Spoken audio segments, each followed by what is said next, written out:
कक्षा 10 गणित। आज हम लोग हल करने वाले हैं प्रश्नावली 4.1। इसमें हम लोग को पहला प्रश्न दे दिया गया है ना, जांच कीजिए कि क्या निम्न द्विघात समीकरण है। तो इस प्रकार से कुल 8 प्रश्न दिए गए हैं, हमें सबको बताना है कि यह द्विघात समीकरण है कि नहीं। तो देखिए हम लोग द्विघात समीकरण कहेंगे किसको, देखिए यही हम लोग का चैप्टर द्विघात समीकरण। देखिए द्विघात समीकरण जो इस प्रकार, जिस भी समीकरण को हम लोग हल करेंगे ना, हल करके इस प्रकार से हम लोग लाएंगे ax² + bx + c = 0, यही द्विघात समीकरण का व्यापक रूप होता है। और इसमें भी ध्यान देंगे कि जो भी यहाँ पर चर रहेगा ना, यहाँ पे बराबर का चिन्ह होना चाहिए, बराबर 0 करके हम लोग लिख देंगे। और जो भी चर है, चर पर अधिकतम घात 2 होना चाहिए, ठीक है, चर पर अधिकतम घात 2 होना चाहिए।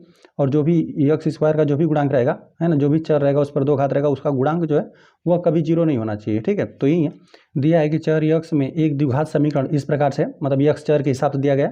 चर यहाँ पे कुछ भी हो सकता है, y भी हो सकता है चर, ठीक है। तो यहाँ पे चर x के हिसाब से दे दिया गया द्विघात समीकरण ax² + bx + c = 0 के प्रकार के होते हैं, जहाँ a b c वास्तविक संख्या है। यहाँ पे जो x² है इसका गुणांक, और यहाँ पे जो x का गुणांक है, और जो यहाँ पे अचर पद है, ये कोई भी वास्तविक संख्या हो सकता है, ठीक है। लेकिन यहाँ पे ध्यान देंगे कि जो x² का गुणांक है यह 0 नहीं होना चाहिए, ठीक है, नहीं तो यहाँ पे रैखिक समीकरण हो जाएगा, ठीक है। यदि x² इसका गुणांक 0 हो जाएगा ना, यह पद यदि 0 हो जाएगा तो यहाँ पे रैखिक समीकरण हो जाएगा। तो द्विघात समीकरण होने के लिए यहाँ पे x² गुणांक 0 नहीं होना चाहिए, ठीक है। उदाहरण के लिए यहाँ पर आपको दे दिया गया है कि यहाँ पे जैसे 2x² + x ऋण 300 = 0 हो गया। तो ये क्या है, एक द्विघात समीकरण जो भी है, चर पर हम लोग देख रहे हैं इसके पर घात अधिकतम 2 है, ठीक है, इसका गुणांक 0 नहीं है, इसलिए क्या है, एक द्विघात समीकरण है, ठीक है। इसी प्रकार से आप लिख देंगे, ठीक है। यहाँ पर है 2x² ऋण 3x + 1 = 0, तो ये भी क्या है, आपका द्विघात समीकरण है। यहाँ पर भी देखेंगे तो ये भी आपको द्विघात समीकरण है ना, बस यहाँ पे पदों को इधर उधर कर दिया गया है, ठीक है। लेकिन जो भी है चर पर आप देखेंगे कि अधिकतम घात 2 है, ठीक है, और इसका गुणांक क्या है, 0 नहीं है, यह क्या है, एक द्विघात समीकरण है। यहाँ पर इसको भी देखिए, ये भी क्या है, x² जो चर है इस पर अधिकतम घात 2 है, ठीक है, और इसका गुणांक की बात करेंगे तो ऋण 1 हो जाएगा, है ना। तो इस प्रकार से जो भी रहेगा ना, यहाँ पे बस आप चर पर देखेंगे अधिकतम घात 2 होना चाहिए, ठीक है, और उसका गुणांक 0 नहीं होना चाहिए, और एक बराबर का तो चिन्ह उसमें रहेगा ही, है ना, क्योंकि समीकरण है, ठीक है। तो यहाँ पे द्विघात समीकरण इस प्रकार से कई एग्जाम्पल दे दिया गया है, ठीक है। चलिए तो हम लोग आ जाते हैं प्रश्न पे, और सबको हम लोग हल कर करके यहाँ पे हम लोग देखेंगे कि ax² + bx + c = 0 इस प्रकार से सब मैच कर रहा है कि नहीं, ठीक है। तो यहाँ पर हम लोग पहले प्रश्न को यहाँ पे इसको नोट कर देते हैं। पहला में दे दिया गया x + 1 का स्क्वायर है बराबर, यहाँ पे 2 है, कोष्टक में x ऋण 3 है। चलिए जो दिया गया समीकरण था उसको हमने नोट कर लिया। अब यहाँ पे देख रहे हैं x + 1 का होल स्क्वायर है, ठीक है, तो यहाँ पे इसको हम लोग प्रसार कर लेंगे, बराबर यहाँ पे 2 है, इसका हम लोग दोनों पदों में गुणा करना पड़ेगा, है ना, ये कोष्टक में। चलिए इसका हम लोग प्रसार करते हैं। देखिए आपको पता होगा ना, क्योंकि यहाँ पे a + b है ना, x y भी चर करके लिख सकते हैं, a b भी करके आप लिख सकते हैं, ठीक है। देखिए a + b का होल स्क्वायर यही होता है, a² + b² + 2ab, ठीक है, इस प्रकार से भी आप लिख सकते हैं, या a² + 2ab + b², इस प्रकार से भी लिख सकते हैं। बस पद इधर उधर हो जाएगा, लेकिन यही सेम बात है, a² + b² + 2ab, ठीक है। तो इसको प्रसार कर लीजिए, तो यहाँ पर ये हो जाएगा, यहाँ पे दोनों पदों का वर्ग कर दीजिए, इसका वर्ग x का स्क्वायर + 1 का वर्ग करेंगे तो 1 ही रहेगा, + 2ab, है ना, तो 2 हो जाएगा, 2ab करेंगे तो यहाँ पे 2 है, गुणते x हो जाएगा और गुणते 1 हो जाएगा, ठीक है। और बराबर को उधर क्या है, इसका दोनों पद में गुणा कर दीजिए, 2 का यहाँ पे पहले पद में गुणा कर देंगे तो यहाँ पे 2x हो जाएगा, यहाँ पे दूसरे पद में गुणा करेंगे 2 3 6, लेकिन चिन्ह तो ऋणात्मक ही रहेगा, ठीक है, 2 3 6 हो गया। चलिए इसको हम लोग और हल करते हैं। यहाँ पे x² हो गया, ठीक है, ये +1 है, और यहाँ पे 2x ही हो जाएगा, 2 का 1 में गुणा कर देंगे 2 ही हो जाएगा, प्लस यहाँ पे 2x हो गया, ठीक है। चलिए 2x ऋण 6 को बराबर की तरह पक्षांतर कर देते हैं, धनात्मक है तो बराबर की तरह पक्षांतर करेंगे तो ऋणात्मक हो जाएगा, ऋण 2x। अब यहाँ पे ऋण 6 है, बराबर की तरह पक्षांतर कर देंगे, यहाँ पे धन 6 हो जाएगा, ठीक है, बराबर की तरह 0 हो जाएगा। अब यहाँ पे जो जोड़ घट रहा है उसे घटा लीजिए, जोड़ घटा लीजिए, ठीक है। तो यहाँ पे धन 2x है, यहाँ पे ऋण 2x है, ये विभाजित होकर 0 हो जाएगा, ठीक है। देखिए यही बचेगा x², यहाँ पे जो x का पद है ये तो विभाजित होकर 0 हो जाएगा, यहाँ पे धन 2x है और यहाँ पे ऋण 2x है, विभाजित होकर 0 हो गया। संख्याओं को जोड़ लेते हैं, यहाँ पर धन 1 है और यहाँ पे धन 6 है, जोड़ देंगे तो धन 7 हो जाएगा, ठीक है, बराबर आपको 0 मिला। तो आप देख रहे हैं कि यहाँ पर जो भी चर है, चर पर अधिकतम घात कितना है, 2 है, तो ये आपका एक द्विघात समीकरण है। यहाँ पर हम लोग देख रहे हैं चर पर अधिकतम घात 2 है और इसका गुणांक 1 है ना। तो जो भी रहे, यहाँ पे समीकरण तो है, बराबर का चिन्ह है, समीकरण है, 2 राशियों में तुलना किया गया समीकरण। तो जो भी आपको प्रश्न दिया गया है, 8 प्रश्न में क्या है, समीकरण दिया गया है, ठीक है। बस ये हम लोग को देखना है कि द्विघात समीकरण कौन कौन है ना। तो जो भी चर है, चर पर अधिकतम घात हमें 2 देखना है और उसका गुणांक 0 ना हो, ठीक है। तो यहाँ पर हम लोग लिख देते हैं जो हम लोग का समीकरण है, जो कि ax² + bx + c = 0 के रूप का है, ठीक है। इसी प्रकार का बस यहाँ पे जो यक्स का गुणांक है यह भी क्या है, 0 है, ठीक है, इसलिए यह पद ही समाप्त हो गया है।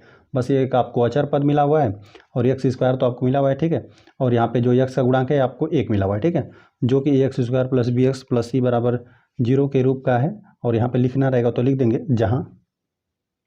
जहाँ ए बराबर 0 नहीं है, ठीक है, जो यक्स स्क्वायर का गुणांक है ना वह 0 नहीं है ना। यदि ए बराबर यदि 0 हो जाएगा ना तो यह यदि ए का वैल्यू यहाँ पे यदि 0 रहता है ना, यक्स स्क्वायर का पद ही नहीं रहता, ठीक है, यक्स स्क्वायर का पद नहीं रहेगा तो समीकरण द्विघात समीकरण ही नहीं बनेगा, ठीक है। तो यहाँ पे ए का वैल्यू 0 नहीं है, ठीक है। अतः हम लोग लिख देते हैं, अतः जो हमें प्रश्न दिया था यक्स प्लस 1 का वर्ग बराबर 2 कोष्टक में यक्स ऋण 3 द्विघात समीकरण है, ठीक है।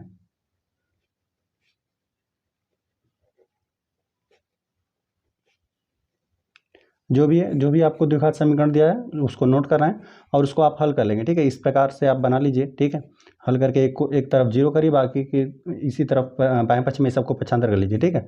और फिर इससे तुलना कर लीजिए, यदि चर जो भी वेरिएबल दिया रहे उस पर अधिकतम घात 2 है और उसका गुणांक 0 नहीं है ना, तो यदि चर पर अधिकतम घात 2 रहेगा, ठीक है, तो द्विघात समीकरण बनेगा। यदि द्विघात मतलब चर पर अधिकतम घात 2 नहीं आया, ठीक है, तो द्विघात समीकरण नहीं बनेगा। तो चलिए इस प्रकार से पहला प्रश्न हल हो गया। चलिए सेकंड प्रश्न को भी हमने नोट कर लिया। यही दिया हुआ एक्स स्क्वायर ऋण 2x बराबर के दर कोष्टक में दे दिया गया है ऋण 2 और कोष्टक में 3 ऋण x दे दिया गया है ना। तो चलिए इसको थोड़ा हम लोग हल करते हैं। यहाँ पे एक्स स्क्वायर ऋण 2x इसको इस तरह से रहने देते हैं। यहाँ पे ऋण 2 का दोनों पद में गुणा कर देते हैं, ऋण 2 का इस पद में गुणा कर देंगे तो 2 3 6 हो जाएगा और ऋणात्मक धनात्मक गुणा कर देंगे, ऋण 6 आपको मिलेगा, ठीक है। और यहाँ पे दूसरे पद में गुणा कर देंगे, ऋण में ऋण का गुणा होकर एक धनात्मक संख्या मिलेगा, ठीक है, ऋण में ऋण का गुणा कर देंगे धनात्मक संख्या, ठीक है, और 2 का x में कर देंगे तो आपको 2x ऋण 2x मिलेगा, ठीक है। अब जो भी पद बराबर की उधर है बराबर की इधर इसको हम लोग पक्षांतर कर लेते हैं। तो यहाँ पे हो जाएगा एक्स स्क्वायर ऋण 2x तो यहाँ पर पहले से ही है और यहाँ पे ऋण 6 बराबर की इधर पक्षांतर कर देंगे धन 6 मिलेगा, ठीक है। और यहाँ पे धन 2x से बराबर की इधर पक्षांतर कर देंगे ऋण 2x मिलेगा, ठीक है। बराबर की उधर सिर्फ 0 बचा। अब इसको हम लोग और हल करते हैं तो यहाँ पर हो जाएगा एक्स स्क्वायर। अब देखिए यहाँ पे ऋण 2x है, यहाँ पर भी ऋण 2x है, ठीक है, तो यहाँ पर आपको ऋण 4x मिलेगा और यहाँ पे धन 6, ठीक है, बराबर 0। तो ये आप देख रहे हैं कि जो कि क्या है A X square plus B X plus C बराबर 0 के रूप का है। तो ये हम लोग का क्या होगा द्विघात समीकरण बनेगा। इसको लिख लेंगे आप, जो कि A X square plus B X जो भी चर है उस पर अधिकतम घात 2 है, उसका गुणांक 0 नहीं है, ठीक है, A X square plus B X plus C बराबर 0 के रूप का है, ठीक है। और जहाँ ए बराबर 0 नहीं है, अतः जो आपको प्रश्न दिया हुआ है ना, जो आप प्रश्न में जो समीकरण आपको दिया गया है एक्स स्क्वायर ऋण 2x बराबर ऋण 2 और एक कोष्टक में दे दिया गया है 3 ऋण x, यहाँ पे लिख देते हैं द्विघात समीकरण है, ठीक है। जो चर है चर पर अधिकतम घात 2 है, ठीक है, यहाँ पर हमने हल करके यही पाया हुआ है, ठीक है। इसी से तुलना कर पाएंगे आप, है ना। जो भी चर है चर पर इसको हल करने पर हमें चर पर अधिकतम घात 2 मिला, ठीक है, और उसका गुणांक 0 नहीं है, ठीक है। अतः यह क्या है द्विघात समीकरण है, द्विघात समीकरण है, ठीक है। चलिए इस थर्ड वाले प्रश्न में जो भी दिया गया समीकरण था उसको हमने नोट कर दिया, यही दिया गया समीकरण है। अब इसको हम लोग हल करते हैं, ठीक है। अब देखिए यहाँ पर कुल यहाँ पे गुणनखंड के रूप में है ना, तो इसको हम लोग गुणा कर देते हैं। देखिए यक्स का क्या करना पड़ेगा, दोनों पद में गुणा करना पड़ेगा और ऋण 2 का भी दोनों पद में गुणा करना पड़ेगा, है ना। यहाँ पर यक्स का भी इसमें भी कर सकते हैं आप, ठीक है। चलिए यहीं से हम लोग कर देते हैं, यक्स का यहाँ पे पहले पद में गुणा कर देंगे तो यहाँ पे एक्स स्क्वायर हो जाएगा, ठीक है। यक्स का दूसरा पद में गुणा कर देंगे, यक्स का एक के साथ गुणा कर देंगे तो सिर्फ आपको यक्स मिलेगा, है ना। अब यहाँ पे ऋण 2 का यक्स में गुणा कर देंगे तो ऋण 2x मिलेगा, है ना। चिन्हों का भी ध्यान रखेंगे, यहाँ पर यह धनात्मक धनात्मक धनात्मक गुणा हो गया ना, तो ये दोनों पद धनात्मक मिले, लेकिन ये ऋणात्मक है, ये दोनों पद धनात्मक है, तो दोनों पद क्या मिल जाएंगे आपको ऋणात्मक ही मिलेंगे। यहाँ पे ऋण 2x मिलेगा, यहाँ पर गुणा कर देंगे ऋण 2 का 1 में गुणा कर देंगे तो आपको ऋण 2 ही मिलेगा, ठीक है। बराबर को उधर यहाँ पे यक्स से यक्स का दोनों पद में गुणा कर देते हैं तो यहाँ पर हो जाएगा एक्स स्क्वायर, ठीक है। यक्स का 3 में गुणा कर देंगे तो यहाँ पर आपको मिलेगा 3x, ठीक है। अब ऋण 1 का यहाँ पे यक्स में गुणा कर देंगे और यहाँ पे 3 में दोनों पद क्या हो जाएगा ऋणात्मक हो जाएगा। ऋण 1 का यक्स में गुणा कर देंगे ऋण x मिलेगा, ऋण 1 का 3 में गुणा कर देंगे आपको ऋण 3 मिलेगा, ठीक है। अब चलिए सब कुछ ना हम लोग बराबर की इधर ही पक्षांतर कर लेते हैं, ठीक है, और इसको हम लोग हल कर लेते हैं, ठीक है।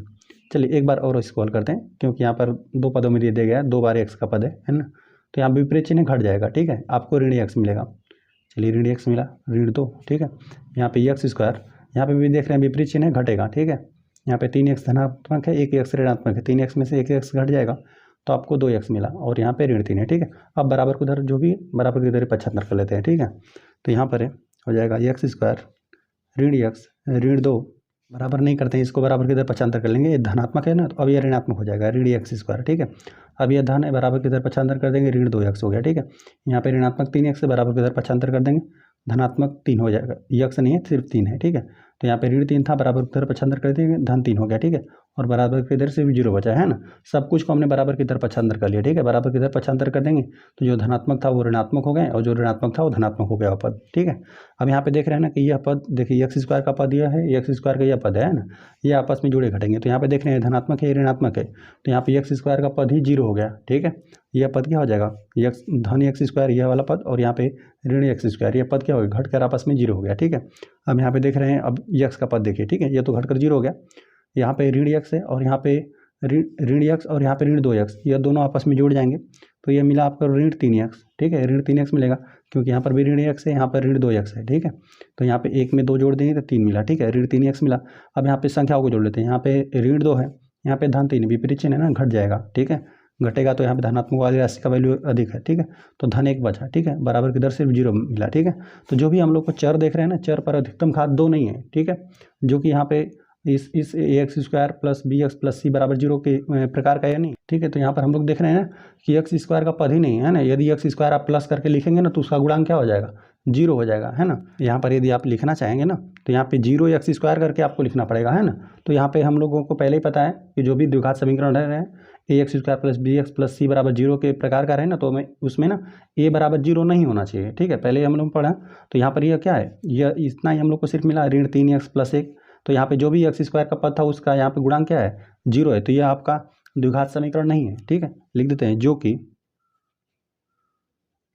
ax square plus bx plus c बराबर 0 के रूप का नहीं है, जहाँ a बराबर 0 नहीं होना चाहिए था, जहाँ पर x स्क्वायर के गुणांक को 0 नहीं होना चाहिए था, ठीक है। तो यहाँ पर 0 हो गया, इसलिए यह पद ही समाप्त हो गया, ठीक है। यह पद समाप्त हो गया तो ये हम लोग का द्विघात समीकरण बना ही नहीं, ठीक है। x स्क्वायर का गुणांक 0 नहीं होना चाहिए, अतः हम लोग लिख देते हैं जो हम लोग को प्रश्न दिया था, अतः x ऋण 2 कोष्टक में x प्लस 1 बराबर x ऋण 1 और कोष्टक में x प्लस 3 द्विघात समीकरण नहीं है, ठीक है। द्विघात समीकरण नहीं है, ठीक है, द्विघात समीकरण नहीं है। और कैसा समीकरण है यदि बताना रहेगा तो हम लोग बता देंगे, ये रैखिक समीकरण है, ठीक है। जो यहाँ पर हल करने पर हम लोग को क्या मिला था, चर पर अधिकतम घात 1 मिला था, तो यहाँ पर ये रैखिक समीकरण है, द्विघात समीकरण नहीं है। यदि चर पर अधिकतम घात 2 आता तो हम लोग इसको द्विघात समीकरण बोल देते हैं, ठीक है। चलिए चौथे प्रश्न में जो दिया गया समीकरण था उसको हम नोट कर दिया। अब यहाँ पर भी हम लोग गुणा कर देते हैं, x का क्या करेंगे, दोनों पद में गुणा कर देंगे, तो यहाँ पर आपको मिलेगा यहाँ पे 2 x स्क्वायर मिलेगा, x का इस पद में गुणा कर दिया 2x स्क्वायर हो जाएगा, यहाँ पे x का 1 में गुणा कर देंगे तो आपको सिर्फ x मिलेगा, ठीक है। अब ऋण 3 का इस पद में गुणा कर देंगे तो धनात्मक ऋणात्मक ऋणात्मक संख्या आपको मिलेगी, 3 दूना 6x, ठीक है। अब यहाँ पे ऋण 3 का 1 में गुणा कर देंगे तो आपको ऋण 3 मिला, ठीक है। अब यहाँ पे x का इसमें पहले पद में गुणा कर देंगे, x स्क्वायर हो जाएगा, x का दूसरे पद में गुणा कर देंगे तो 5x हो जाएगा, ठीक है। और जो भी बराबर की दर है, बराबर की दर सिर्फ हम लोग 75 कर देते हैं, ठीक है। तो यहाँ पे देखिए 2x स्क्वायर, और देखिए यहाँ पर जुड़ घट रहा है, ठीक है, यहाँ पे समान पद है, अभी x का पद है, अभी x का पद है, ठीक है। लेकिन चिन्ह देख रहे हैं दोनों का विपरीत है, यहाँ पे ऋण 6x है और यहाँ पे धन x, विपरीत चिन्ह घट जाएगा, 6 में से 1 घटा देंगे, ठीक है। लेकिन चिन्ह किसका बचेगा, ऋणात्मक का ही, क्योंकि ऋणात्मक संख्या का वैल्यू अधिक है, ठीक है। यहाँ पे ऋण 6 है और यहाँ पे धन 1 है, ठीक है। तो यहाँ पे विपरीत चिन्ह घटेगा तो यहाँ पे ऋण 6 में धन 1 जोड़ देंगे तो आपको ऋण 5 ही मिलेगा, ऋण 5x ऋण 3, और यहाँ पे धनात्मक है, बराबर की तरफ 75 कर देंगे, ऋणात्मक हो जाएगा, ऋण x स्क्वायर, यहाँ पे धन, यहाँ पे यह धनात्मक है ना तो अब यह ऋणात्मक हो जाएगा, ठीक है। बराबर की तरफ हम लोग 75 कर रहे हैं, ऋण 5x बराबर की तरफ 0 बचा है ना, क्योंकि दोनों पद धनात्मक थे, बराबर की तरफ 75 कर देंगे, दोनों पद ऋणात्मक होंगे, ठीक है। अब यहाँ पे देख रहे हैं x स्क्वायर का पद एक यह है, x स्क्वायर का एक पद ये है, ठीक है। सजातीय पदों को साथ में जोड़ते घटाते हैं, ठीक है। तो यहाँ पे x स्क्वायर 2x स्क्वायर है, यहाँ पे ऋणात्मक x स्क्वायर है, ठीक है, विपरीत चिन्ह घट जाएगा, ठीक है। तो x स्क्वायर धनात्मक बचेगा, ठीक है, 2 में से 1 घटा देंगे तो आपको धन 1 ही बचेगा। चलिए यहाँ पर देख रहे हैं x स्क्वायर का पद, मतलब x का पद ये एक यह है और एक यह है, ठीक है, दो ही x के पद है, ठीक है। चिन्ह दोनों का समान है, ठीक है, ये भी ऋणात्मक ये भी ऋणात्मक, जो दोनों जुड़ जाएंगे 5 5 10 हो जाएगा, 10x, दोनों ऋणात्मक था इसलिए ऋण 10x, ठीक है। अब यहाँ पर देख रहे हैं अचर पद, यहाँ पर सिर्फ ऋण 3 है, ठीक है, तो यहाँ पे ऋण 3 को लिख देते हैं, बराबर किधर 0, ठीक है। तो ये भी आप देख रहे हैं ना कि ax² प्लस bx जो भी चर है उस पर अधिकतम घात 2 मिल रहा है, और यहाँ पे जो x का गुणांक क्या है 1 है, ठीक है, 0 नहीं है, ठीक है। तो यह क्या है हम लोग का द्विघात समीकरण है, लिखते हैं यहाँ पे, जो कि ax² plus bx plus c बराबर 0, ठीक है, इसी प्रकार का है के रूप का है जहाँ a बराबर 0 नहीं है, ठीक है, a बराबर 0 नहीं है। अतः जो आपको समीकरण दे दिया गया था, यहाँ पे x ऋण 3, यहाँ पे 2x प्लस 1 बराबर x कोष्टक में x प्लस 5 द्विघात समीकरण है।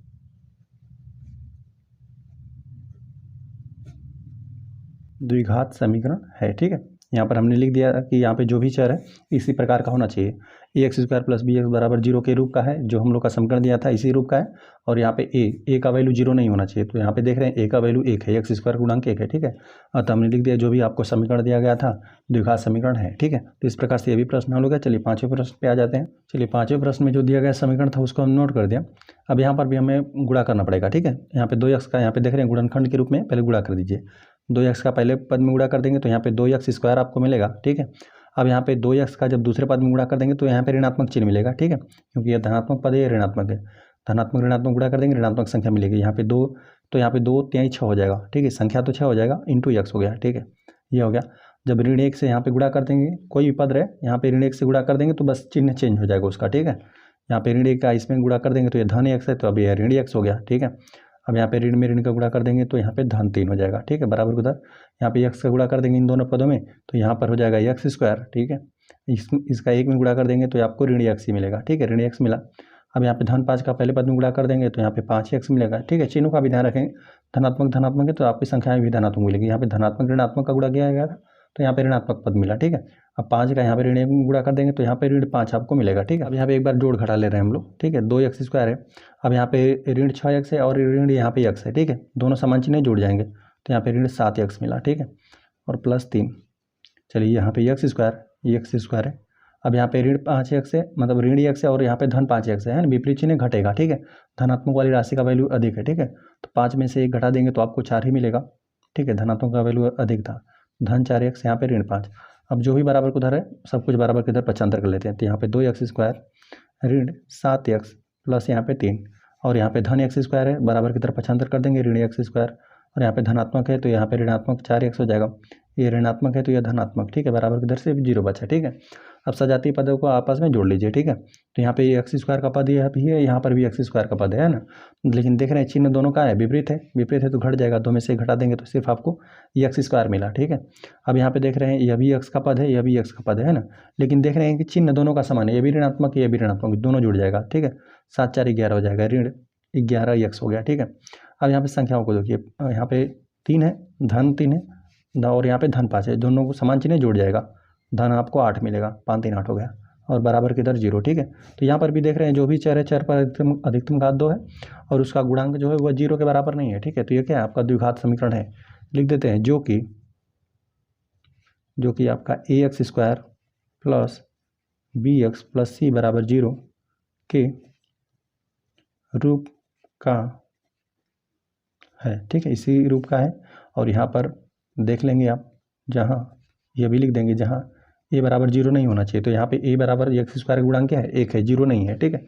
अतः हम लोग लिख देते हैं जो आपको समीकरण दिया गया है, 2x ऋण 1 कोष्टक में x ऋण 3 और कोष्टक में x प्लस 5 है, x ऋण 1 द्विघात समीकरण है, ठीक है। इसको हमने हल किया तो इसी प्रकार इसी रूप का है, ठीक है, लिख देते हैं द्विघात समीकरण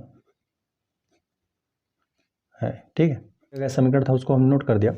अब यहाँ पर देख रहे हैं बराबर को था ना, यहाँ पे वर्ग करके दिया हुआ है, ठीक है, x ऋण 2 का यहाँ पे वर्ग है, ठीक है। तो हम लोग इसको प्रसार कर देते हैं, देखिए यहाँ पे लिख देते हैं x² प्लस यहाँ पे 3x धन 1 बराबर, यहाँ पे हम एक बार फार्मूले पे लिख देते हैं, चूँकि a ऋण b का होल स्क्वायर बराबर होता क्या है a² प्लस b² ऋण 2ab होता है, ठीक है, यही होता है। तो इसी से इसको प्रसार कर दीजिए। तो यहाँ पे इसका भी वर्ग हो जाएगा यक्स स्क्वायर, यहाँ पे इसका भी पहले पद का वर्ग हो गया, ठीक है, दूसरे पद का भी वर्ग कर दीजिए, ठीक है, वो भी चिन्ह क्या धनात्मक होना चाहिए, धनात्मक। यहाँ पे 2 का वर्ग कर देंगे तो आपको 4 मिलेगा, ठीक है। अब यहाँ पे ऋण का चिन्ह लिखिए, ठीक है, ऋण। अब यहाँ पे 2 गुणते ए बी, मतलब यहाँ पे इन दोनों गुणा कर दीजिए, एक ए हो गया यही है, ये ए हो गया, ये बी हो गया, ठीक है।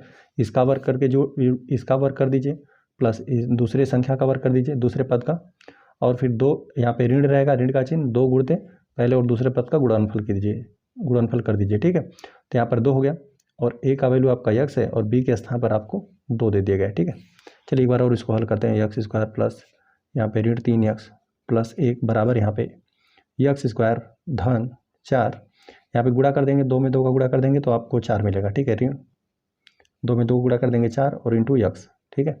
अब सब कुछ बराबर की धरी पक्षांतर कर देते हैं, यहाँ पे लिख देते हैं यक्स स्क्वायर प्लस 3x, यहाँ पे धन 1 और यहाँ पे बराबर की धर सब कुछ पक्षांतर कर देंगे ना, सबका बस चिन्ह चेंज हो जाएगा। यहाँ पे धनात्मक है तो ये ऋणात्मक हो गया एक्स स्क्वायर, ठीक है। अब यहाँ पे धन 4 है, बराबर की धर पक्षांतर कर देंगे, ऋण 4 हो गया, ये ऋणात्मक पद है, धनात्मक हो जाएगा, बराबर की दर सिर्फ 0 बचा, ठीक है। अब यहाँ पर भी देख रहे हैं ना कि सजातीय पद कौन कौन से हैं। यहाँ पे ऋण एक्स स्क्वायर है, मतलब यहाँ पे धन एक्स स्क्वायर है और यहाँ पे ऋण एक्स स्क्वायर है, ठीक है। तो ये विभाजित होकर 0 हो गया, ठीक है, जितना धनात्मक उतना ऋणात्मक घटकर 0 हो गया है ना। तो यहाँ पे एक्स स्क्वायर का पद यदि 0 हो गया तो ये द्विघात समीकरण हम लोग का नहीं बनेगा यह, ठीक है।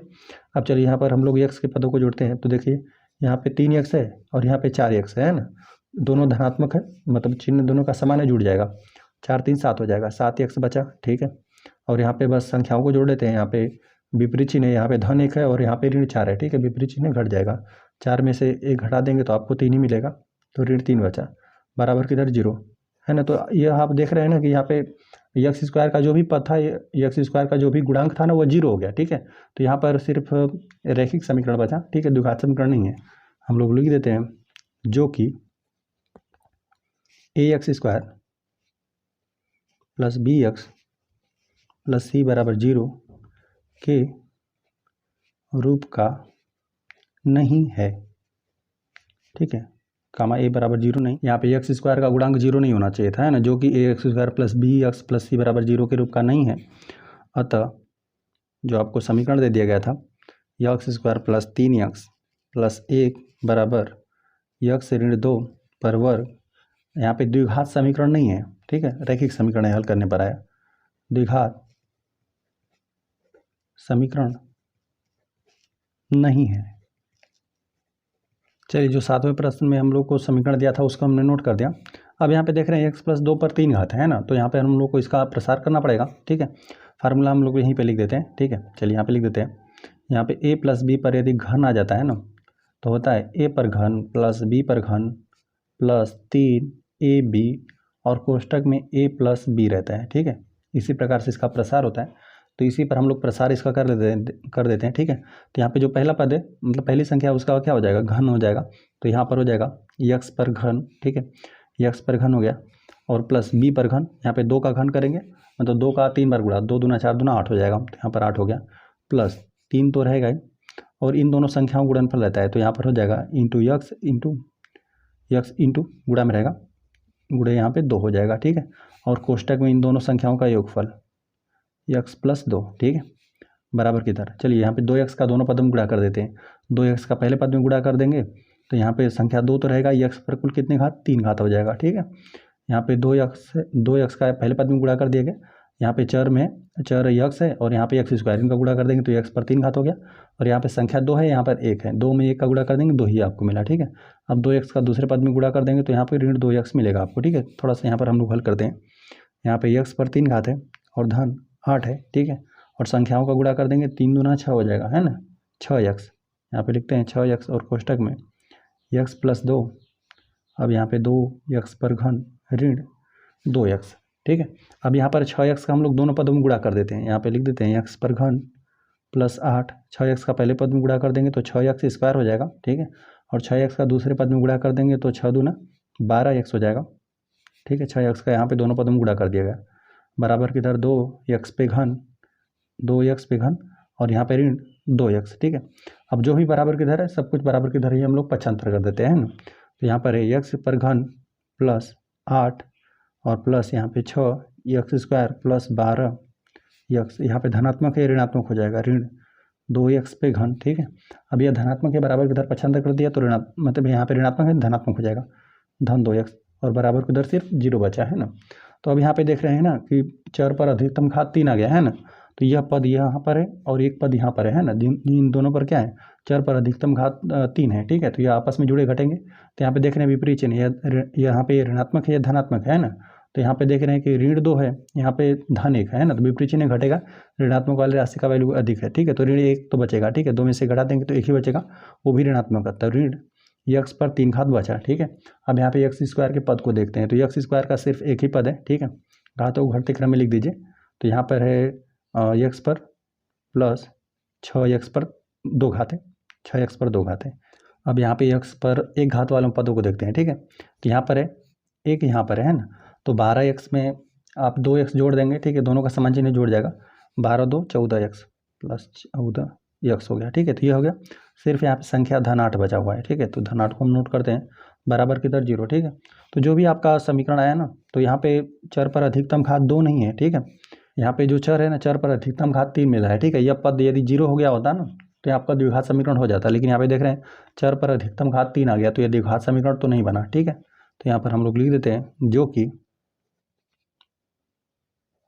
यहाँ पे ax square plus bx plus c बराबर 0 के रूप का नहीं है, ठीक है, और यहाँ a बराबर 0 भी नहीं होना चाहिए, ठीक है। अतः हम लोग लिख देते हैं, अतः जो आपको प्रश्न दिया था x प्लस 2 पर 3 घात बराबर यहाँ पे 2x कोष्टक में x स्क्वायर ऋण 1 द्विघात समीकरण नहीं है, समीकरण तो रहेगा लेकिन द्विघात नहीं है, ठीक है, त्रिघात समीकरण आ गया, हल करने पर त्रिघात समीकरण पता चला हमें, ठीक है। लिख देते द्विघात समीकरण नहीं है। तो चलिए यहाँ पे 8वें प्रश्न में जो भी हम लोग को समीकरण दिया था उसको हमने नोट कर दिया। तो यहाँ पे बराबर के इधर हम लोग देख रहे हैं ना, तो यहाँ पे x ऋण 2 पर घन दे दिया गया है ना, तो इसका हम लोग प्रसार कर दे रहे हैं, ठीक है। इसको तो पहले हम लोग नोट कर देते हैं, x पर 3 घात ऋण 4x स्क्वायर ऋण x धन 1 है, ठीक है, इसका हम लोग प्रसार करेंगे।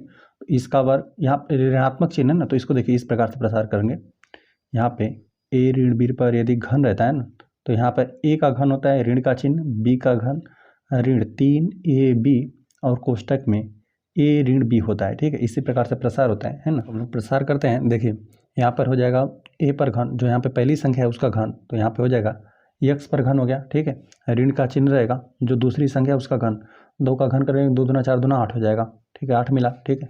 फिर ऋण का चिन्ह 3 गुणते यहाँ पे a इंटू बी, इन दोनों संख्याओं का गुणनफल रहता है 3, तो यहाँ पे इन दोनों संख्याओं का गुणा कर देंगे तो 2x हो जाएगा, ठीक है, और यहाँ पे 3 का भी गुणा करना रहता है, तो 2 3 6 हो जाएगा, 6 इंटू x हो जाएगा, ठीक है। हमने पहले बता दिया कि यहाँ पे तो 3 है ही, ठीक है, ऋणात्मक चिन्ह है, और यहाँ पे ये संख्या 3 तो है, a का वैल्यू आपका x है और यहाँ पे b का वैल्यू आपको 2 है, ठीक है, तो 2 रहेगा, 2 में 3 का गुणा कर देंगे तो 6 मिल जाएगा इंटू x, ऋण 6x मिला, ठीक है, और कोष्टक में a ऋण b, तो यहाँ पे जो भी है x ऋण 2 को हमने नोट कर दिया, ठीक है। एक बार हम लोग और इसका गुणा कर देते हैं, ठीक है, दोनों पदों में। तो यहाँ पे x पर 3 घात ऋण यहाँ पे 4x स्क्वायर ऋण x धन 1 बराबर यहाँ पे x पर 3 घात और यहाँ पे ऋण 8, ठीक है। अब यहाँ पे ऋण 6 का दोनों पदों में गुणा कर देंगे, चिन्ह दोनों का चेंज हो जाएगा, धनात्मक है तो अब ऋणात्मक हो जाएगा, ठीक है। यहाँ पे ऋण 6x स्क्वायर हो जाएगा, ऋण 6x स्क्वायर हो गया। अब यहाँ पे ऋण में ऋण का गुणा कर देंगे, धनात्मक संख्या मिलेगी, और 6 दूना 12 इंटू एक्स, ठीक है, ऋण 6x का हमने दोनों पदों में गुणा कर दिया, ठीक है। अब जो भी बराबर को उधर है सब कुछ बराबर की तरफ पक्षांतर कर देते हैं, ठीक है। तो यहाँ पर हो जाएगा x पर घन ऋण 4x स्क्वायर ऋण x धन 1 बराबर हटा देते हैं, यहाँ पे धनात्मक है तो अभी ऋणात्मक हो जाएगा, ऋण x पर घन, यहाँ पे ऋण 8 है तो यहाँ पे धन 8 हो गया, ठीक है। यहाँ पे ऋणात्मक है ना, अभी ये धनात्मक हो गया, धन 6x स्क्वायर हो गया, अब ये धनात्मक है, अभी ऋणात्मक 12x बराबर को इधर सिर्फ 0 बचा है ना। अब देख लेते हैं सजाती पदों को जोड़ घटा दीजिए, तो यहाँ पर भी देख रहे हैं x पर 3 घात है, यहाँ पर भी x पर 3 घात है, लेकिन दोनों का चिन्ह क्या है, चेंज है। यहाँ पे धनात्मक है तो ऋणात्मक विपरीत चिन्ह ना घटकर आपस में 0 हो गया है, ठीक है। यह पद क्या हो जाएगा, जितना धनात्मक उतना ऋणात्मक घटकर 0 होगा, ठीक है। अब x स्क्वायर को पदों को जोड़ते घटाते हैं, ठीक है। तो यहाँ पे x स्क्वायर का पद एक यहाँ पर है, एक यहाँ पर है ना, दोनों का चिन्ह देख रहे हैं विपरीत है, यहाँ धनात्मक है तो यह ऋणात्मक है, तो 6 में से 4 घटा देंगे 2 बचेगा, 2x स्क्वायर बचा, ठीक है। चलिए अब जो x पर 1 घात है उसको जोड़ते घटाते हैं, ठीक है। तो यहाँ पर ऋण x है और यहाँ पे ऋण 12x है ना, दोनों का चिन्ह समान ही है, ए भी ऋणात्मक आपस में जुड़ ही जाएंगे। तो यहाँ पे ऋण 12 में एक जोड़ देंगे तो ऋण 13 यक्स आपको मिला। ठीक है, ये हो गया। चलिए अब संख्याओं को जोड़ घटा दीजिए। तो यहाँ पर धन 1 है और यहाँ पे धन 8 है, दोनों साथ में जुड़ जाएगा।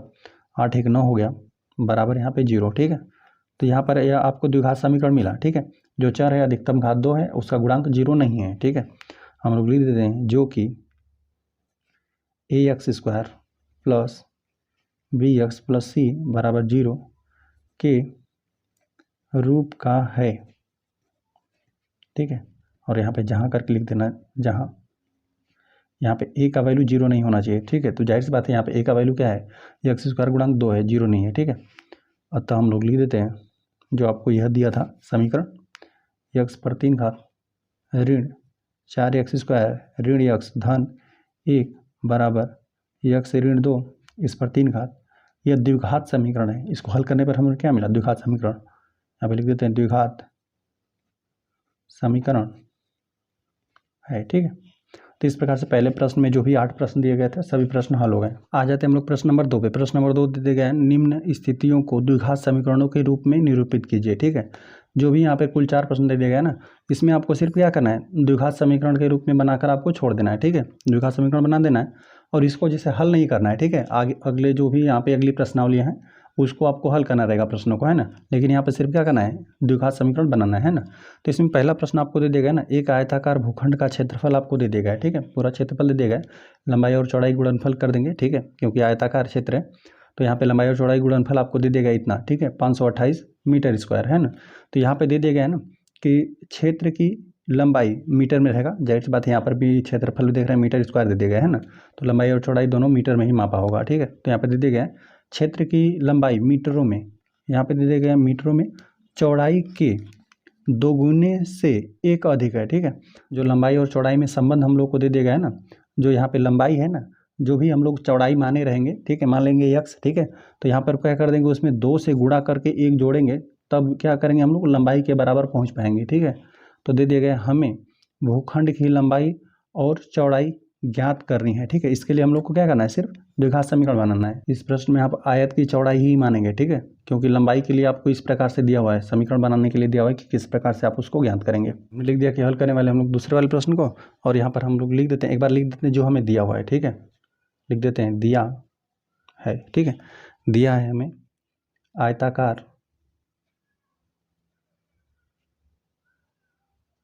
आयताकार भूखंड का क्षेत्रफल दे दिया गया है 528 मीटर स्क्वायर आपको दे दिया गया है। ठीक है, तो हम लोग मान लेते हैं, अब मान कर हम लोग प्रश्नानुसार जैसे माना, यहाँ पे आयताकार हमें लिखना है, लिख देते हैं माना आयताकार भूखंड रहेगा, आयताकार भूखंड की चौड़ाई हम लोग मान लेंगे x मीटर। ठीक है, क्योंकि आपको प्रश्न इसी प्रकार से दे दिया गया। मान लेते हैं यहाँ पर हमने इस प्रकार से एक आयत बना दिया ना, तो यहाँ पर यहाँ पे जो लंबाई है, लंबाई आप किस प्रकार से प्राप्त करेंगे, देखिए यह आपकी चौड़ाई हो गया, यह दोनों आपकी चौड़ाई है। ठीक है, दोनों आपकी चौड़ाई आपके बराबर ही रहेगी, यहाँ पर यह लंबाई हो गया है ना। तो यहाँ पर यदि ना आपने चौड़ाई x मान दिया ना, तो यहाँ पर बोला है कि लंबाई आप कैसे प्राप्त करेंगे, चौड़ाई का 2 गुना से 1 अधिक है। जो यहाँ पे चौड़ाई हमने माना, इसका क्या करेंगे, 2 गुना कर दिया। ठीक है, और यहाँ पे 1 अधिक भी आपको करना है, 2 गुना से 1 अधिक करेंगे तब आप क्या करेंगे, लंबाई प्राप्त कर पाएंगे। ठीक है, तो हमने मान लिया कि माना आयताकार भूखंड की चौड़ाई x मीटर है, तब लंबाई क्या हो जाएगी, प्रश्नानुसार हमें यही दे दिया गया है कि जो चौड़ाई है उसमें क्या करना है, आपको 2 गुना करके 1 अधिक करना है। ठीक है, तो यहाँ पर हम लोग लिख देते हैं माना आयताकार भूखंड की चौड़ाई x मीटर, तब यहाँ पे लंबाई क्या हो जाएगी, तब आयताकार रहेगा भूखंड की, यहाँ पे चौड़ाई हमने लिख दिया, लंबाई क्या हम लोग किस प्रकार से प्राप्त होगा, इसका हमें 2 गुना करके 1 अधिक है। ठीक है, यहाँ पे हो जाएगा मीटर, है ना। अब यहाँ पर इन दोनों का गुणनफल, लंबाई और चौड़ाई गुणनफल यही तो होता है क्षेत्रफल, इन दोनों गुणनफल क्या हो जाएगा, पहले हमें दे दिया गया इतना के बराबर है। ठीक है, तो लंबाई और चौड़ाई का गुणनफल ही होता है क्षेत्रफल। ठीक है, इसी प्रकार आयताकार क्षेत्र का क्षेत्रफल इसी प्रकार से याद करते हैं, लंबाई गुणते चौड़ाई। लिख देते हैं यहाँ पे आयताकार क्षेत्र का क्षेत्रफल बराबर होता क्या है, लंबाई में चौड़ाई का गुणा किया जाता है, लंबाई गुणित चौड़ाई होता है। ठीक है, तो यहाँ पे आयताकार क्षेत्र का क्षेत्रफल आपको दे देगा, आयताकार भूखंड था उसका क्षेत्रफल दे देगा 528 मीटर स्क्वायर। तो यहाँ पर 528 हम लोग प्रतिस्थापित कर देते हैं और लंबाई आपको यही ज्ञात है। ठीक है, यही हमने ज्ञात किया, चौड़ाई तो हमने मान लिया और यहाँ पे जैसे प्रश्न दिया था उससे हमने उस प्रकार से चौड़ाई में 2 का गुणा करके 1 जोड़कर हमने लंबाई भी प्राप्त कर लिया। ठीक है, तो लंबाई चौड़ाई हमें ज्ञात है, इनका गुणा कर देते हैं।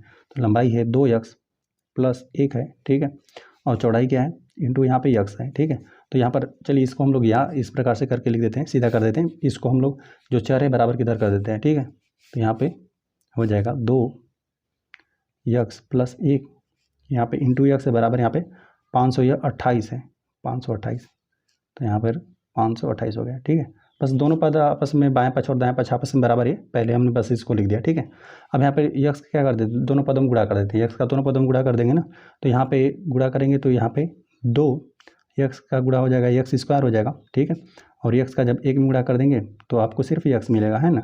और जो बराबर की उधर संख्या है ना 528 बराबर के इधर ही पक्षांतर कर लेते हैं। ठीक है, क्योंकि हमें समीकरण बनाना है ना, तो यहाँ पे समीकरण तो है। ठीक है, लेकिन बस हम लोग यहाँ पे द्विघात समीकरण के रूप में इसको लिखना चाहते हैं। ठीक है, तो यहाँ पे संख्या को बराबर की इधर ही पक्षांतर कर लेते हैं, ऋण। तो यहाँ पे 528 हो गया, बराबर की इधर 0 मिला। ठीक है, तो यहाँ पर देख रहे हैं कि ax² + bx + c बराबर 0 के प्रकार का है। ठीक है, उसी रूप का है, और यहाँ पे जो भी है ax² का गुणांक क्या है, 0 के बराबर नहीं है। देते हैं कि चूँकि यह ax² + bx + c बराबर 0 के रूप का है, और यहाँ पे a बराबर, जहाँ a बराबर यहाँ पे ax² का गुणांक 0 के बराबर नहीं है। ठीक है, अतः यहाँ पे लिख देते हैं, अतः दी गई स्थिति, जो यही स्थिति है, अतः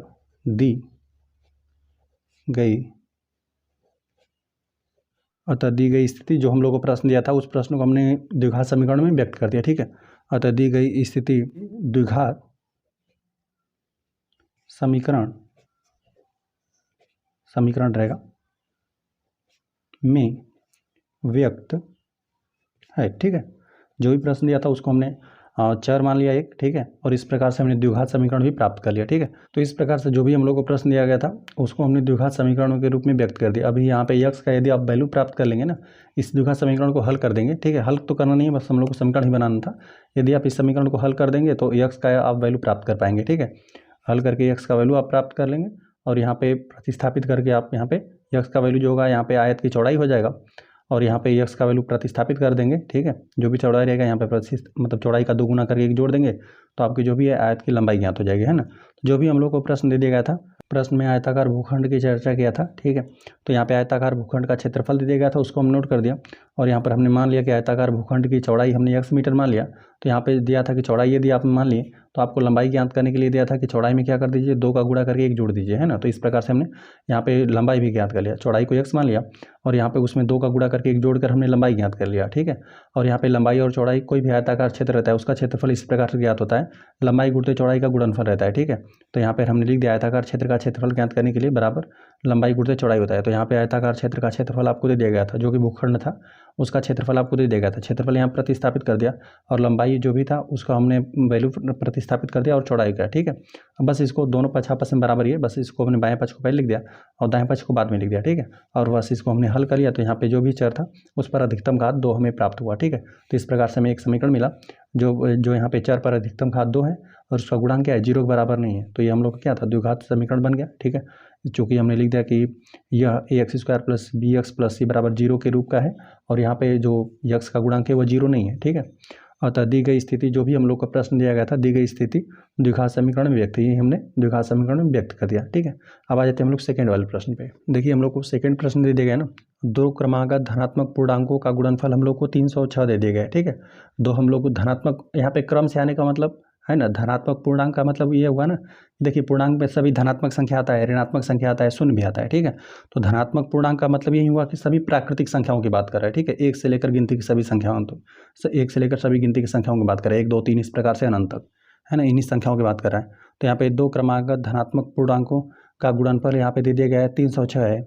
हमें पूर्णांकों को ज्ञात करना है ना। तो यहाँ पे स्थिति हम लोग को यही दे दिया गया कि हमें यदि क्या करना हो, दोनों पूर्णांकों को ज्ञात करना हो तो हम लोग किस प्रकार से ज्ञात कर पाएंगे, उसको समीकरण बनाइए, है ना।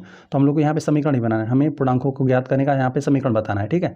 तो चलिए हम लोग मान लेते हैं, एक को x मान लेंगे और यहाँ पे क्रम से आने का मतलब यदि एक पूर्णांक, यदि आपको धनात्मक पूर्णांक की बात करें, यदि एक पता चल गया 3 है तो दूसरा क्या होगा, क्रम से आने वाला। 3 के बाद यहाँ पे 4 हो जाएगा, एक 5 है तो यहाँ पे 6 हो जाएगा, क्रम से आने वाले रहें, ठीक है। तो चलिए हम लोग इसमें मान लेते हैं एक धनात्मक पूर्णांक एक x मान लेंगे और एक को हम लोग x+1 मान लेंगे, ठीक है। लिख देते हैं माना धनात्मक पूर्णांक, धनात्मक क्रमागत हमें मानना है, क्रम से आने वाला क्रमागत पूर्णांक x+1 है, ठीक है। क्रम से आएंगे, ठीक है, क्रम से आने वाला है, ठीक है। यहाँ पे एक x है तो एक दूसरा क्या हो जाएगा, x+1 है, ठीक है। इस प्रकार से मान लिया और प्रश्नानुसार हमें दे दिया गया है ना, लिख भी देते हैं यहाँ पे। प्रश्नानुसार हमें दे दिया गया कि दोनों गुणनफल क्या है, 306 दिया है, ठीक है। लिख देते हैं दोनों धनात्मक क्रमागत, क्रम से आने वाले हैं, दोनों धनात्मक क्रमागत पूर्णांक रहेगा का गुणनफल बराबर, यहाँ पे आपको 306 दे देगा, है ना। दोनों का धनात्मक पूर्णांक हमने यही माना हुआ है, ठीक है। एक x है तो ये इसमें दूसरे को किस प्रकार से ज्ञात करेंगे, उसमें एक जोड़ देंगे। तो यहाँ पे x है, एक x+1 है, ठीक है। इन दोनों गुणा कर दीजिए, तो यही है दोनों धनात्मक पूर्णांक, x एक है और गुणा कर देंगे एक x+1 का, ठीक है। इन दोनों गुणनफल यही दे दिया गया है, 306 है, ठीक है। ये x का दोनों पद में गुणा कर देते हैं, x का पहले पद में गुणा कर देंगे तो x² हो जाएगा, x का दूसरे पद में गुणा कर देंगे तो यहाँ पर x हो जाएगा, ठीक है। अब बराबर की उधर जो यहाँ पे 306 है, बराबर की उधर ही पक्षांतर कर देते हैं, तो यहाँ पे ऋण 306 हो गया, बराबर की उधर 0 बचा, ठीक है। तो जो भी हमें स्थिति दिया गया था उसको हमने द्विघात समीकरण के रूप में इस प्रकार से बदल दिया, ठीक है। यहाँ पर चर पर देख रहे हैं अधिकतम घात 2 है और इसका गुणांक 0 नहीं है, लिख देते हैं यहाँ पे, चूँकि यह ax² प्लस bx है ना, bx+c बराबर 0 के रूप का है और a बराबर 0 नहीं होना चाहिए, ठीक है। अतः दी गई स्थिति अभीष्ट द्विघात समीकरण के रूप में व्यक्त है, ठीक है। द्विघात रहेगा समीकरण में व्यक्त है, ठीक है। यहाँ पे धनात्मक यदि पूर्णांक की आप बात करेंगे ना, देखिए यहाँ पे धनात्मक पूर्णांक तो हमने लिख दिया, लेकिन यहाँ पे देखिए पूर्णांक होता क्या है, यदि पूर्णांक की आप बात करेंगे ना तो इसमें आता क्या है, सभी धनात्मक, 0 भी रहेगा, सभी धनात्मक संख्या रहेंगी, धन 1 धन 2, यहाँ पे धन 3 हो गया, इस प्रकार से सभी धनात्मक संख्या है, ठीक है। और इसमें रहता है ऋण 1 ऋण 2, यहाँ पे ऋण 3 ऋण 4, ठीक है। इस प्रकार से सभी ऋणात्मक संख्याएं रहती है, ठीक है। 0 से लेकर सभी धनात्मक संख्याएं भी सम्मिलित रहती हैं, साथ साथ सभी ऋणात्मक संख्या, यही होता है पूर्णांक, ठीक है। तो यहाँ पर यदि धनात्मक पूर्णांक की बात करेंगे ना तो यही होता है धनात्मक पूर्णांक, ठीक है। यहाँ पे शून्य तो ना ही धनात्मक होता है ना ही ऋणात्मक होता है, और यह सब तो ऋणात्मक है, तो इतना सबको छोड़कर बात किया था। धनात्मक पूर्णांक मतलब यही 1 2 3 इस प्रकार से, तो यही आपका प्राकृतिक संख्या भी होता है, ठीक है। तो यही है, क्रम से आने वाले क्या होगा, 1 2 हो सकता है, 3 4 हो सकता है, 5 6, इस प्रकार से कोई भी संख्या होते हैं क्रम से आए, ठीक है। 10 11 हो गया, 12 13 हो गया, 100 हो गया, तो एक मान लेते हैं 100 है तो दूसरा क्या आएगा, 101 हो सकता है, ठीक है। या फिर ये भी हो सकता है 99 और 100 भी हो सकता है, इस प्रकार से हो सकता है, ठीक है। दोनों क्रम से 99 रहेगा, यहाँ पे 99 100 हो सकता है, इस प्रकार से क्रम से रहेगा, ठीक है। मतलब दूसरे को एक यदि ज्ञात है तो उसमें जोड़ कर क्या कर देंगे, दूसरे को आप ज्ञात कर सकते हैं। तो इस प्रकार से हम लोग का ये सेकंड वाला प्रश्न भी हल हो गया, ठीक है।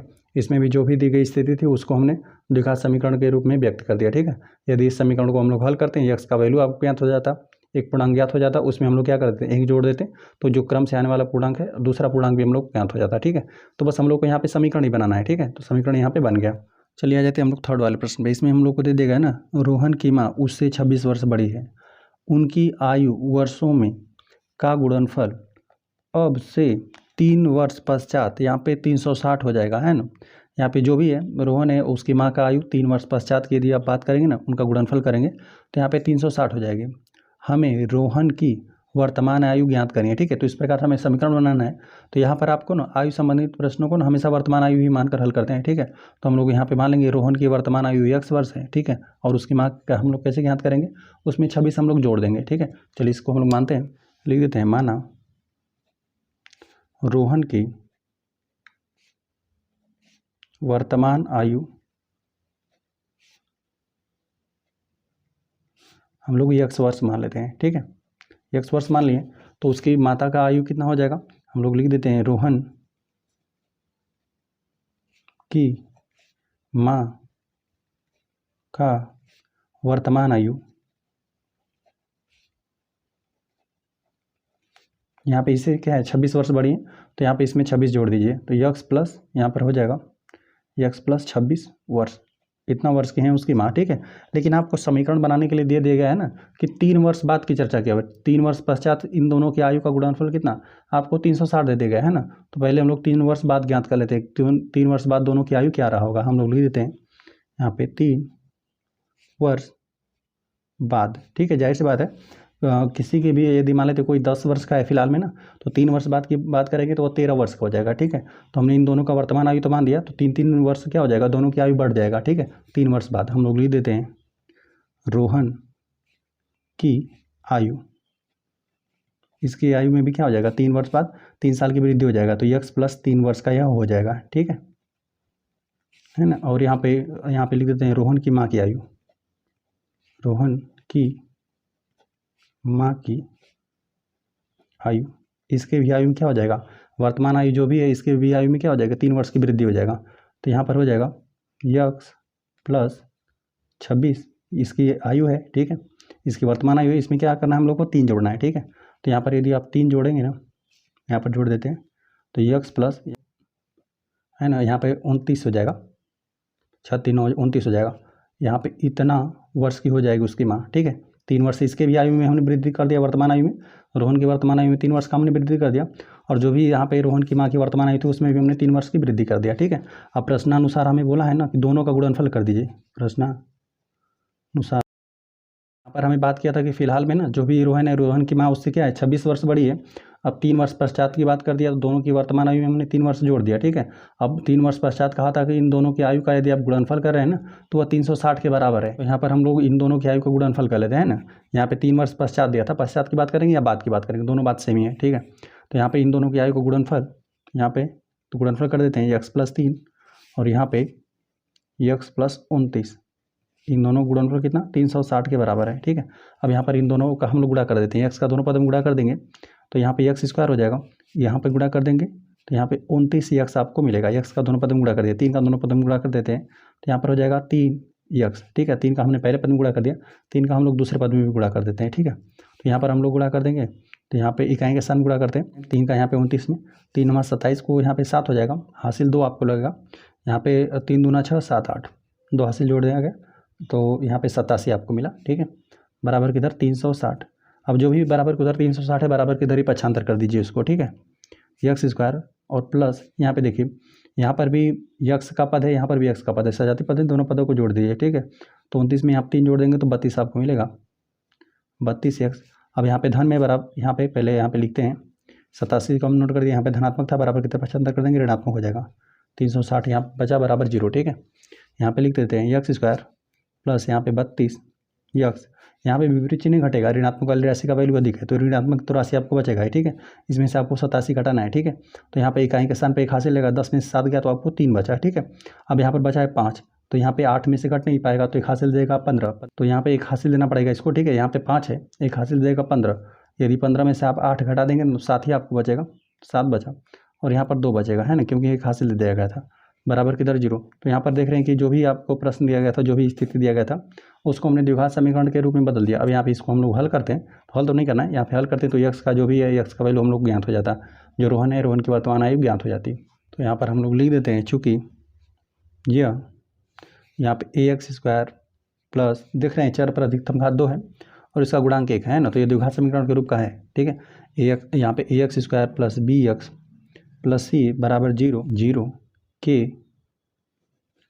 रूप में है, यहाँ पे कामा लिख देंगे, ए बराबर 0 नहीं है। ठीक है, मतलब एक्स स्क्वायर गुणांक यहाँ पे 0 नहीं है। अतः हम लोग लिख देते हैं, अतः दी गई जो स्थिति थी, दी गई स्थिति द्विघात समीकरण में व्यक्त है, व्यक्त रहेगा, व्यक्त है। ठीक है, जो भी आपको प्रश्न, हमें जो भी प्रश्न दिया था उसको हमने समीकरण के रूप में व्यक्त कर दिया। चलिए आ जाते हैं चौथे वाले प्रश्न पे। इसमें दे दिया गया है ना, एक रेलगाड़ी 480 किलोमीटर की दूरी समान चाल से तय करती है। यदि उसकी चाल 8 किलोमीटर प्रति घंटा कम होती तो वह उसी दूरी को तय करने में 3 घंटा अधिक समय लेती। ठीक है, हमें रेलगाड़ी की चाल ज्ञात करनी है। ठीक है, तो हम लोग को समीकरण बनाना है। तो यहाँ पर देख रहे हैं ना कि यदि इतना 480 किलोमीटर जाना है, ठीक है, जाहिर सी बात है यदि आप ना जो भी चाल है, गाड़ी से जाना है या रेलगाड़ी है, तो यदि आप ना स्पीड स्लो करेंगे, है ना, यदि स्पीड आप धीमा करेंगे ना तो समय आपको अधिक लगेगा वहाँ पहुँचने में। ठीक है, तो यही है, समय में अंतर आ रहा है। ठीक है, समय में 3 घंटे का अंतर आ रहा है। जाहिर सी बात है जब आपने गाड़ी का स्पीड कम किया तो आपको अधिक समय लगा। ठीक है, तो यहाँ पे हम लोग समय का अंतर कर देंगे, 3 घंटे का अंतर आ रहा है। ठीक है, तो चलिए हम लोग मान लेते हैं रेलगाड़ी की चाल हम लोग 1 किलोमीटर प्रति घंटा मान लेते हैं। ठीक है, क्योंकि सब कुछ किलोमीटर में, घंटा में यही सब दिया हुआ है। ठीक है, लिख देते हैं, माना रेलगाड़ी की चाल, ठीक है, यहाँ पे इसकी वास्तविक ही चाल होगी। ठीक है, वास्तविक चाल जो भी रहेगा उसी के स्पीड में इसको बढ़ा घटा रहा है। ठीक है, तो यहाँ पे लिखना रहेगा तो आप वास्तविक चाल भी लिख सकते हैं। ठीक है, हम लोग यहाँ पे सिंपली चाल भी लिख देते हैं और इसके स्पीड में कमी की जा रही है एक बार। ठीक है, हम लोग लिख देते हैं, माना रेलगाड़ी की चाल यहाँ पे x किलोमीटर प्रति हावर प्रति घंटा है। ठीक है, इस प्रकार से हमने मान लिया। देखिए हम लोग यहाँ से मान लेते हैं कि यहाँ से आपको यहाँ पर जाना है। ठीक है, इसके बीच की दूरी आपको ना 480 किलोमीटर दे दिया गया है ना। तो कह रहा था कि यदि ना आप 8 किलोमीटर प्रति घंटा के हिसाब से दर से ना यदि इसकी चाल में यदि आप कमी कर देंगे ना तो 3 घंटा अधिक समय लग रहा है। ठीक है, तो हम लोग जब यहाँ पे समान चाल से चल रहा है ना, जब इस चाल से चल रहा है तब हम लोग देख लेते हैं कितना समय लग रहा है। ठीक है, फिर हम लोग क्या कर देंगे, एक बार स्पीड को कम कर देंगे। लिख देते हैं यहाँ पे 2 स्थिति बन रहा है, लिख देते हैं स्थिति फर्स्ट। ठीक है, लिख देते हैं समान चाल से 480 किलोमीटर जाने में लगा समय। समान चाल से रेलगाड़ी जा रही है ना तो कितना समय लगेगा, चाल बराबर दूरी बटा समय होता है ना, तो यहीं से समय ज्ञात कर लीजिए। देखिए ये होता है चाल बराबर दूरी बटा समय होता है ना। तो यदि हम लोग को समय ज्ञात करना है तो क्या करेंगे, बस इसको यहाँ पे हर में तो बराबर की तरह अंश में कर देते हैं, जो अंश वाली राशि है उसको हर में कर देते हैं। ठीक है, तो यहाँ पे हो जाएगा, या करके लिख देते हैं, समय के हिसाब से लिखना चाहते हैं तो समय रहेगा, यहाँ पे समय यहाँ पे अंश में चल जाएगा या हर में आ जाएगा, दूरी बटा आपकी चाल हो जाएगी। ठीक है, दूरी में चाल से आप भाग दे दीजिएगा तब आपको समय ज्ञात हो जाएगा। ठीक है, तो दूरी आपकी यही है 480 किलोमीटर ही है, दूरी हो गया। अब यहाँ पे चाल में हम लोग जो चाल है हम लोग यही है, चाल 1 किलोमीटर प्रति घंटा ही है, इतना घंटा समय लगेगा। ठीक है, घंटा रहेगा। तो यही है स्थिति फर्स्ट, यही बना कि सामान्य चाल से 480 किलोमीटर जाने में रेलगाड़ी द्वारा लगा समय कितना, यहाँ पे जो भी कुल दूरी था, दूरी में क्या कर दिया गया, चाल से भाग दे दिया गया, तो इतना घंटा समय लगेगा। ठीक है, सामान्य चाल से चलेगी तब। अब यहाँ पे स्थिति सेकेंड बन रहा है ना, यहाँ पे लिख देते हैं स्थिति,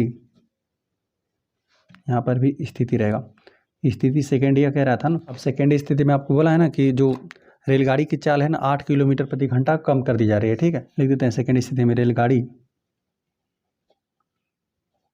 की चाल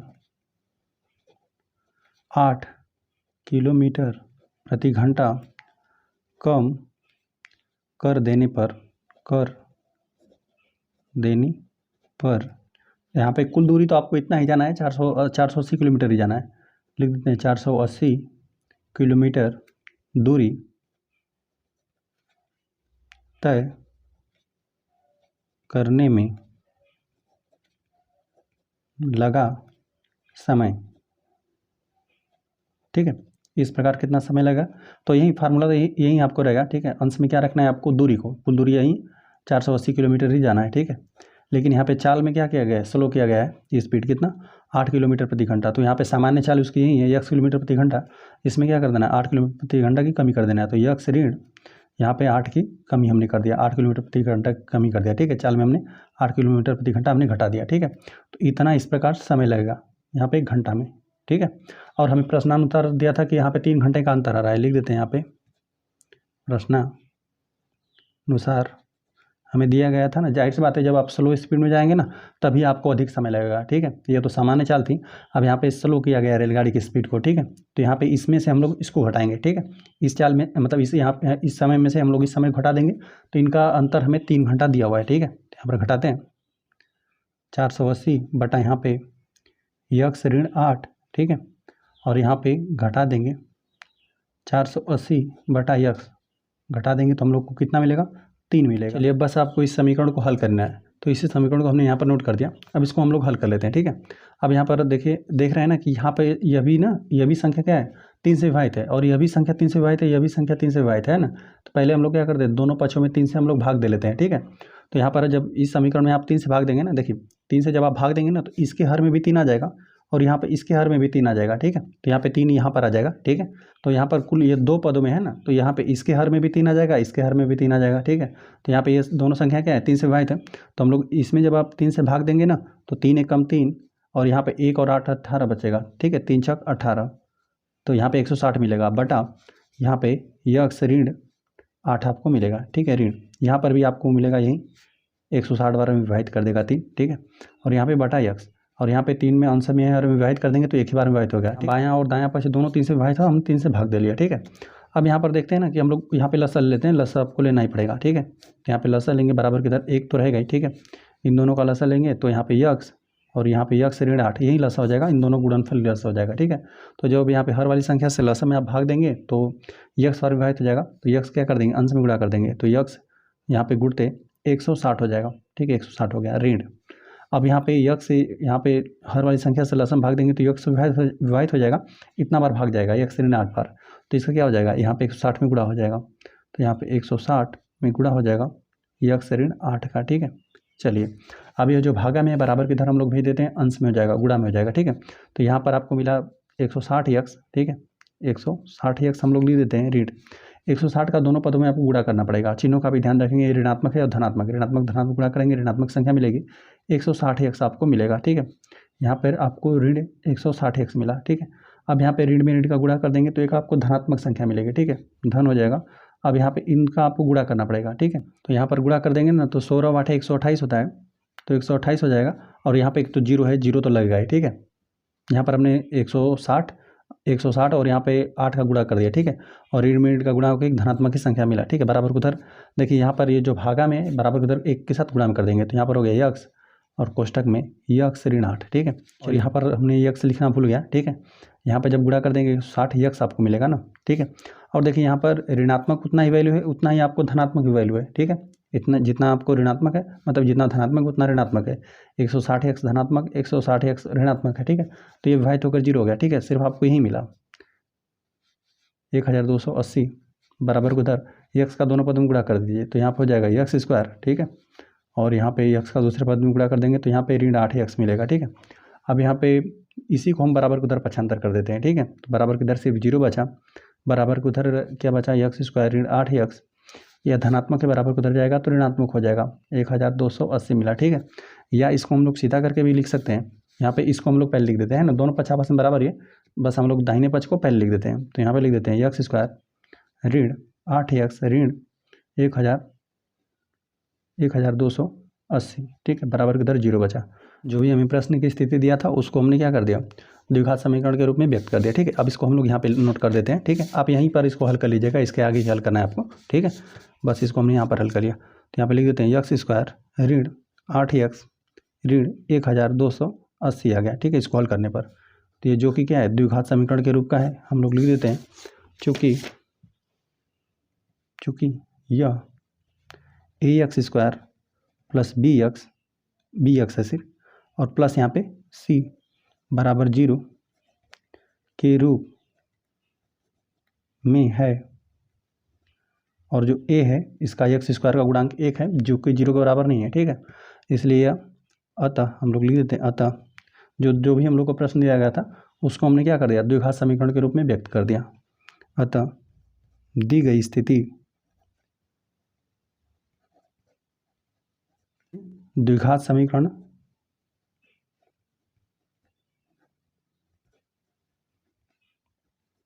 में व्यक्त है। ठीक है, तो इस प्रकार से यह चौथा भी प्रश्न हल हो गया और इस प्रकार से प्रश्नावली के सभी प्रश्न हल हो गए।